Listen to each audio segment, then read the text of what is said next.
Yeah, sure. All right, well, we'll spend some time talking here. Yeah, well, why not? I like talking with you. All right, well, thank you. Oh, hey, everyone. I think we are live now. I'm Adam Holtz, and this is Bob Hoos, and we are here live for the Plugged In Show Aftercast. And each week when we get done recording our podcast, we like to spend some time interacting with you and interacting with comments that we've gotten from you over the course of the week.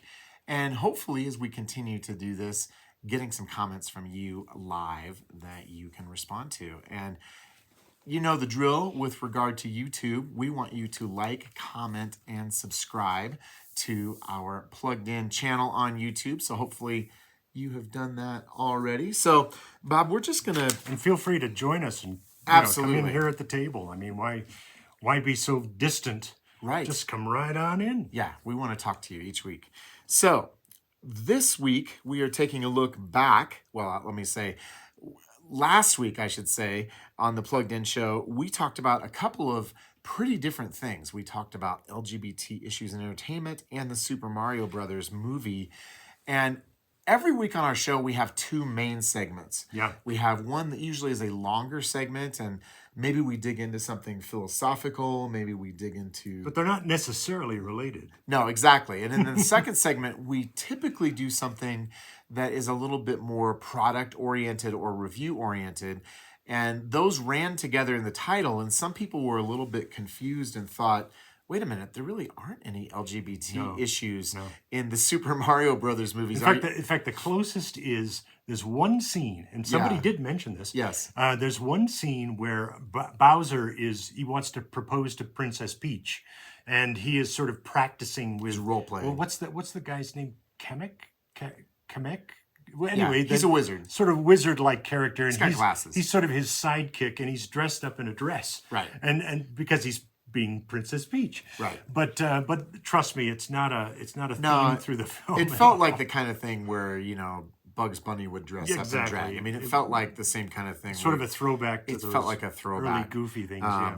But we try to structure our titles in such a way that we won't create confusion like that. And I apologize if it looked like we were trying to cast aspersion on Super Mario, because not at all. The vast majority of the feedback we have gotten, and in fact we ourselves felt like this is one of the best animated movies we've seen in a long time. Although I will say, having seen the movie, some of the images with Bowser are a little bit on the, intense side. When you're talking about from a little kid's perspective, because he has those glowing red eyes and he's blasting out fire and that sort of stuff, and I can feel a little intense if you're tiny.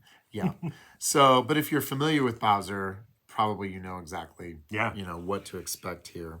And I think if you are familiar with Bowser, you're probably a Mario fan. And let's face it, Mario and Donkey Kong have been around, I think, since 1980. I think that's when Donkey Kong first hit arcades. So we have like two or three generations. I think is when Donkey Kong was there. We've got multiple generations of people who have grown up with these, Nintendo franchise characters. And Nintendo figured out really early, we got something. Yeah, right. And they stuck to it and said, okay, let's do 1,000 games. Let's do 1,000 games, yeah. And so, they have been on every Nintendo platform since then. And so if you are a fan of the Mario family of games, man, just about every scene has some sort of an Easter egg or a throwback or a reference. And they're Mario karting around and all kinds of fun stuff. Well, that's a great segue. We would love to know, what are your favorite Mario games? So you can tell us in the chat right now if you're watching, or leave a comment later and keep that conversation going. Shall we mention ours? Yeah, go ahead. Okay. Because I have to think of mine. Well, see, I think one of my favorites, if not the favorite, is way back in '84, and it was way back in 1984. You sure it wasn't 1948? Back when we were children. No, I remember the original Super Mario Brothers. Yeah, and it, yes, okay, it's very 8-bitish in the sense that the graphics aren't as clean and clear as the newer ones. But I'll tell you, it was a great game. And here's a little bit of trivia. It was actually one of the first Mario games that introduced that jumping aspect. where Mario would jump up on platforms and jump over pits and Well, and you could even make the suggestion, I think, that the entire genre name of platforming came from that game. From that game. Yeah, yeah. Right? In fact, I read somewhere that Nintendo almost called Mario Jumpman, not just Mario. We got a comment from Loanne saying Mario Kart has caused a few intense moments of fellowship among our kids and grandkids. Loanne, I love the way that you have phrased that. Intense moments of fellowship. And, Yes, indeed. and the voice you're hearing is the voice of our producer, Luke, off camera. So thanks for chiming in with that, Luke. Yeah, yeah. And so anyway, that going back to the whole Super Mario Brothers thing, that would be my favorite, the first one. So I'm going to cheat because I can. I mean, Yeah, go for unless it. you go full Mario on me, you can't stop me. I'm going to go with Donkey Kong. Yes, For starters. of course. I remember being immensely frustrated with Donkey Kong. And some people don't even realize that was a Mario game. It was a Mario game. And, okay, I'm going to say three things. So, I got... Three short things. I was one of like three people, and you can chime in if you're listening here. Do you know what my system at home was when I was growing up? It wasn't an Atari. It wasn't An NES? an NES. There were a couple systems that snuck in between while nobody was looking. I had a ColecoVision. Oh.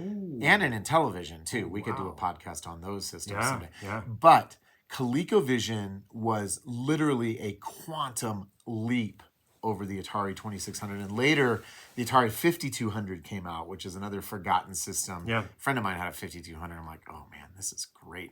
But the marquee game was Donkey Kong. It came with Donkey Kong. And so I remember playing Donkey Kong both in the arcade, Yeah. and then when it came out on ColecoVision, I'm like, holy cow, this was like, I don't have to like go scrounging through my parents' sock drawer for quarters anymore.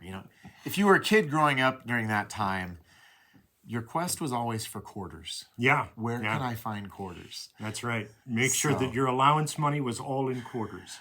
So that's my first one. My second one is Mario Kart for the Switch, actually. My family and we play that fairly regularly, and this is a fun little tidbit. I'm now old enough that when I play Mario Kart for more than about 10 minutes, I totally get motion sick. So I have a short Mario Kart, and I get like TMJ, my jaw locks up because I'm so tense playing this game as my children completely throttle me and I come in last place every single time. Well, then my Mario taste sort of segued into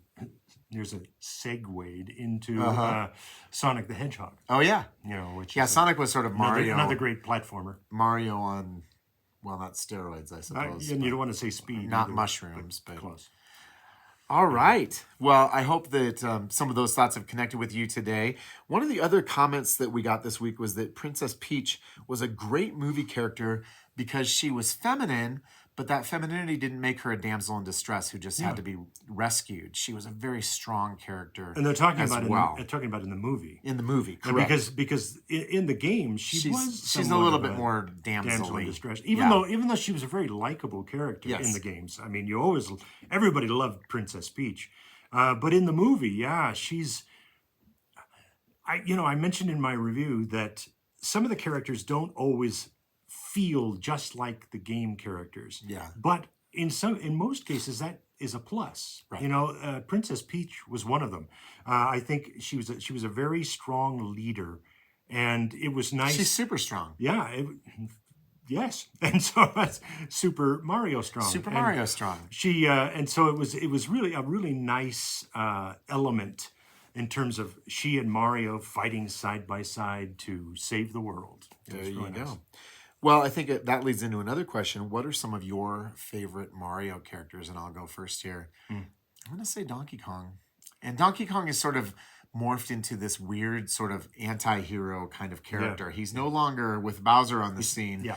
He's not really he the can't big be a bad villain. anymore. No. But he's not always quite a good guy either. So, Yeah. I mean, who And- doesn't and- love a big, And that's part of this big movie ape. as well. I mean, he starts out kind of like a bad guy in this, but then he joins with Mario's team, and they work together, and that's another element in this film that I really enjoyed. and that was that both Mario and Donkey Kong had some issues with their dad. You Yeah, know, that's true. and the dads weren't very much in favor of some of the actions that Mario and Donkey Kong were doing, and yet in the end, because of the choices both of them made, both sets of dads came up and put their arm around their kids and said, "Good Attaboy. job, good job." I thought that was a really nice element in the It film. was a nice element in the film. Well, let me transition a little bit here to what we are dealing with this week on the Plugged In Show. We are talking about learning to love reading in a screen-based world and the book Flames of Hope. And, you know, screens are everywhere today. And in fact, you know, ironically, you're watching us on a screen right now. So how critical can we be, right? That's right. But I think Don't use that screen. as parents and as grandparents, I wanted to include you in that, Bob. Well, you're both, so you Yes, get, you I get to am. punch both things on your punch card. Yes. Sometimes we feel like, how do we help our kids to remember what it was like to read a good book? So we'll be talking about that. And Bob, you also reviewed the book Flames of Hope and talked about that on the podcast this right. week too. So we just want to give you a preview on what you can expect when you come to listen to the Plugged In Show, which drops Thursday morning. And of course, you can find that at thepluggedinshow.com. So come on in and join us. All right. Any other comments that we need to be aware of here, Luke? No more live comments. No more live comments. All right.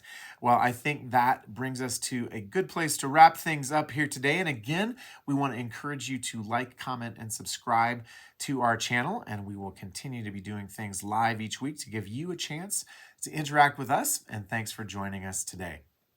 See ya.